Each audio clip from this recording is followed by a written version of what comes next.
L'axe numéro 3, il est relatif au développement du capital humain à travers le renforcement professionnel des enseignants et le relèvement de leur niveau de qualification.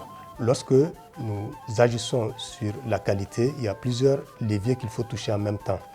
Nous nous sommes dit que le levier principal, c'est l'enseignant. Parce qu'on ne peut pas avoir des élèves avec de bons acquis scolaires si on n'a pas un bon enseignant. Donc, parmi la recherche de la promotion de la qualité, nous mettons l'accent sur la formation de l'enseignant pour qu'il soit plus professionnel et pour qu'il puisse avoir donc, les compétences acquises pour exercer ce métier-là. Donc, le premier aspect, qui est un facteur très déterminant, c'est l'enseignant lui-même. L'autre aspect, c'est le curriculum. Donc, nous avons fait une relance de la réforme curriculaire qui est en cours. Et à travers cette réforme curriculaire-là, donc, nous voulons que notre système éducatif donc, puisse être transformé de façon qualitative. En plus, nous avons les manuels scolaires qui font partie aussi de ce curriculum-là. Nous devrons avoir donc, des manuels adaptés à notre contexte au niveau de la recherche de la qualité de l'éducation. Nous avons fait une évaluation de notre réforme curriculaire et nous avons affirmé la poursuite de notre réforme curriculaire à travers l'introduction de nos langues nationales. Nous avons du reste au moins 8 langues nationales qui sont outillées sur la dizaine de langues que nous avons. Et donc cette réforme curriculaire, aujourd'hui nous la finançons nous-mêmes.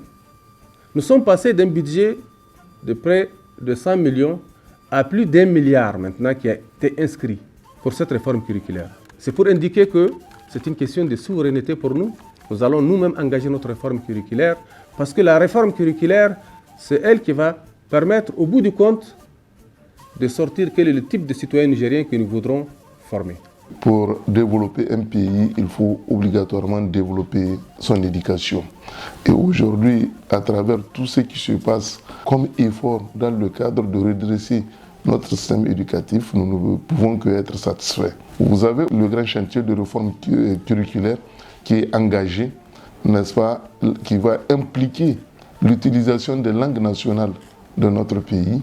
Et c'est une vieille revendication de notre syndicat qui a été prise en compte à ce niveau. Pour le cas précis de la qualité de l'éducation, les réformes ont porté essentiellement sur les institutions de formation initiale. Ces institutions sont les écoles normales qui forment les instituteurs et l'école normale supérieure qui forme les professeurs du secondaire.